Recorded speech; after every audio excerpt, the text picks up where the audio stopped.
Welcome back to The Deep Dive.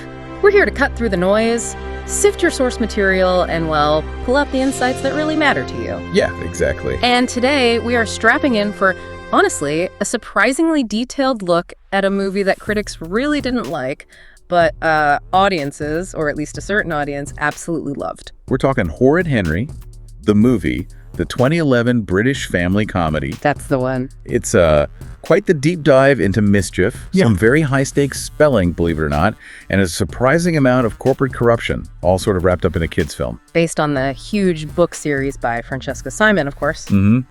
And our sources confirm this story fits chronologically just before Series 3 of the TV show started. So it's kind of a cinematic starting point for that era. Okay, so our mission today is really to get under the hood of this pretty convoluted plot and maybe figure out what element or what level of, let's say, absurdity let this movie sell. Get this.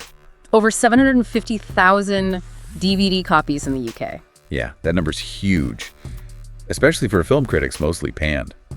And it only made about $10 million worldwide at the box office. So that home video success is kind of staggering. It really is. Yeah. And that split, the critical thumbs down versus real audience love, especially on DVD, that's kind of the central mystery we're digging into. And technically, it's got this other little distinction. It was the first British kids film actually shot in 3D. Oh, I didn't realize that. Yeah, came out in the UK July 2011, but didn't hit the US or Canada until way later, end of 2012. That huge DVD number, though, it really suggests it just hit a nerve with a massive group who just didn't care what the critics thought. Was it sort of engineered for that, like lowbrow but high satisfaction success? It kind of feels like it, yeah. It definitely swaps critical subtlety for, well, plot density and making sure the characters get what they want, maybe. Yeah. And the whole thing kicks off with something super simple.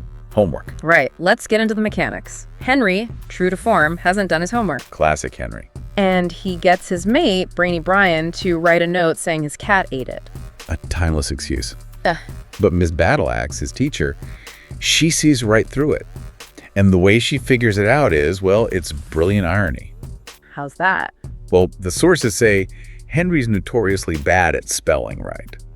But the forged note, it spelled homework correctly. Huh.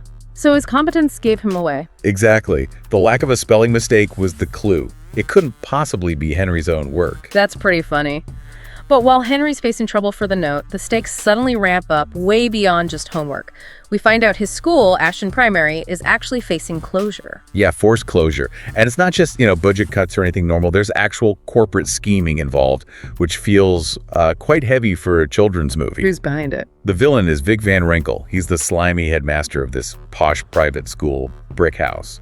And his whole plan is to force Ashton Primary to close, so all the students have to transfer to his school, and he can rake in the fees. Okay, so how does he actually make the school fail? What's his specific move? He gets the school inspectors in his pocket. The sources say he actually encourages them to basically turn a blind eye or even encourage Henry's pranks. No way! Yeah, to build a case that the school can't maintain discipline. And this directly leads to Miss Battleaxe and Miss Lovely Peter's very nice teacher getting fired. Wow. Okay, so Henry's usual antics, but this time weaponized by the villain, cost people their jobs. And then, to make things worse for Henry, the headmistress, Miss Oddbod, who's very strict, bans his band, the Zero Zombies, from the school talent contest. Right, which was like their one big hope. Maybe fame could save the school, or at least make them feel important. So total disaster for Henry. Disaster on all fronts. Yeah. And it's that level of disaster that kind of pushes the plot into this next phase of, well, wonderfully absurd chaos involving mistaken identity. Ah, yes, the great Aunt Greta twist. So, before the school totally implodes, Henry's great aunt offers let's call it a unique solution for his education. It's truly wild. Great Aunt Greta offers to pay for Henry to go to this, fancy all-girls private academy. Okay. But the catch is, she somehow thinks Henry is a girl named Henrietta. Of course she does. And, to top it off, she thinks his little brother, Perfect Peter, is actually some kind of surly teenager. The whole thing's completely mixed up. That's the ultimate indignity for Horrid Henry, isn't it? Stuck in a girls' school, pretending to be Henrietta. Meanwhile, the grown-ups are trying something a bit more covert. Tell us about Miss Lovely's spy mission. Right, so Miss Lovely, Peter's teacher who got fired, she decides to go undercover. She applies for a job at Van Winkle's school, Brick House, hoping to dig up dirt on his plan. Risky. Does it work? Well, she does get some info, but she gets caught pretty quickly. Before they lock her up, though, she manages to pass some crucial notes about Van Winkle's scheme to Peter. Okay, so Miss Lovely's playing the long game, even captured. But Henry's still stuck wearing pink, presumably. How does our anti-hero get back into the main action to, accidentally save the day? He stages an escape from the academy. But interestingly, not alone. He gets help from his arch-nemesis, Moody Margaret. No way, why would she help? Turns out, she got transferred to the same awful girls' school. So they form this uneasy alliance, bust out, get the Zero Zombies back together, and decide, forget Miss Oddbod, we're doing the talent contest anyway. Their thinking is pure fame will somehow fix everything. Pretty much. They think if they become famous rock stars, the school has to stay open. And they actually win the contest, right? That must feel like a huge victory for Henry. Oh yeah, they win. Big moment for the Zero Zombies. But that fame strategy, it hits a wall immediately. What happened? His Oddbot basically tells Henry, nice win, but fame is, quote, irrelevant. The school closure is still happening. They needed actual cash. Cash. Acquired through slightly dubious means. Which brings us to the game show climax. Henry gets invited onto this TV show, Too Cool for School. Right. And Moody Margaret, ever the little schemer, comes up with a plan. Let me guess. Yeah. It's not exactly ethical. Not remotely. Her brilliant idea is, if they win the cash prize on the game show, they should just use it to bribe the corrupt school inspectors. Huh. I love that the kids immediately jump to bribery as the solution. It's perfectly horrid Henry logic. So, the final round of the game show. This is Henry's big chance for redemption, isn't it? It really brings everything full circle. He's face-to-face with Miss Battleaxe, who is apparently a judge or question master on the show. And the final challenge. To spell the word that started this whole mess. Homework. Okay, and this is where, as you analyze it, there's like a dual victory happening. Exactly. Henry, against all odds, actually spells it right. He remembers some advice Miss Battleaxe gave him earlier, uses this little mnemonic device, oh, Henry, and nails it. So that's his personal win. He conquered spelling. He conquered spelling, won the cash, got that personal validation. But crucially, while he's having his moment on TV, the actual saving of the school, the structural victory, that's happening elsewhere, thanks to Peter and the good characters. Right, let's shift focus to Perfect Peter. He and his friends tried to rescue Miss Lovely earlier, but they got caught too, right? Yeah, they're all locked up by Van Winkle. But Miss Lovely's incredibly sharp. What does she do?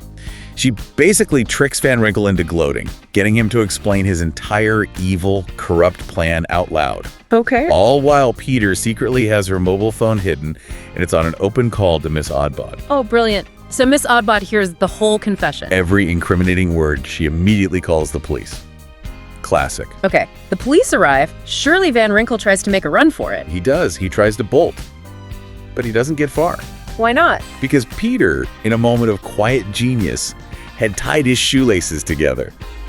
No. Seriously. Van Winkle trips flat on his face. The police grab him. They grab the crooked inspectors. Game over. That's almost poetic. This massive financial crime plot foiled by tied shoelaces. It perfectly captures the spirit of it all. It really does. So Van Winkle's arrested, the school is saved, Henry's game show winnings are suddenly not needed for bribes. Correct. Miss Oddbod politely declines the cash, says the school's fine now. So what do they do with the money? Let me guess. A massive party. You got it. A huge, glorious party at Henry's house. The anti-hero still gets his reward, just, a different kind. Okay, we absolutely have to talk about the cast. Because considering the plot involves, bad spelling and tripping hazards, the list of actors involved is kind of insane. It feels like they threw serious talent at this. Oh, it's genuinely stacked. Like properly stacked with huge British and even international names. You've got Angelica Houston, Oscar winner, Angelica Houston playing Miss Battleaxe. Henry's long-suffering teacher, yeah. That casting alone tells you something. Definitely. And then the main villain, Vic Van Winkle, the evil headmaster. That's Richard E. Grant. Bringing all his theatrical flair to what's basically a cartoon baddie. Absolutely. And then you've got Parminder Nagra from Bend It Like Beckham as the really kind Miss Lovely. Peter's teacher, right? Yeah. And Noel Fielding shows up as Ed Banger, the singer in Henry's favorite band, the Killer Boy Rats. It just grounds it in that specific kind of British comedy world. And the cameos, too, they really cement the tone, don't they? Bridging that gap between, serious actors and beloved kids entertainers. Totally. You have Joe Brand as Greasy Greta, The dinner lady who serves Henry something disgusting on the game show. Vegetable stew, I think. Sounds about right. And the legendary Prunella Scales plays great Aunt Greta, the one who thinks Henry's a girl.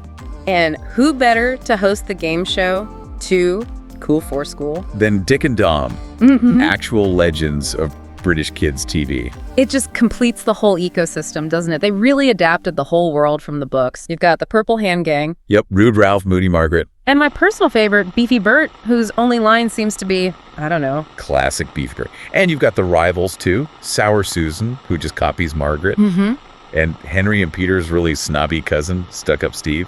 We even find out he goes to Brick House, Van Winkle's school, which just adds to that whole class divide thing Van Winkle is trying to exploit. So when you pull it all together, what's the takeaway here? The sources seem to show Horrid Henry as this weird study in accidental heroism, maybe? I think that's fair. Henry's personal journey, like learning to spell homework, gets in the money. But is Peter and the good guys who actually achieve the big win, saving the school. So Henry's horrid behavior kind of accidentally creates the situation where the real heroes can swoop in. Pretty much, yeah. It suggests the film works, or why it resonated isn't about plot genius. It's about delivering this satisfying ending where the anti-hero gets his moment, feels validated, even if the heavy lifting of saving the day is actually done by the traditionally heroic characters working in the background. Okay, that makes sense. Which brings us to our final thought for you, the listener, to chew on. Given that critics hated it, but it sold shitloads of DVDs, and the climax hinges on tripping a villain whose shoelaces are tied. What does that tell us about what audiences, especially kids and families, actually want or need from a movie like this? How complex does it need to be? Or maybe how much delightful silliness is not just acceptable, but essential? Well, it kind of tells us that sometimes, maybe the simplest, most childish act, like Peter tying those laces, that's the thing that sticks. That's the most powerful, most memorable bit of storytelling you can offer that audience. A perfectly horrid conclusion to a surprisingly complex deep dive. Thanks for joining us.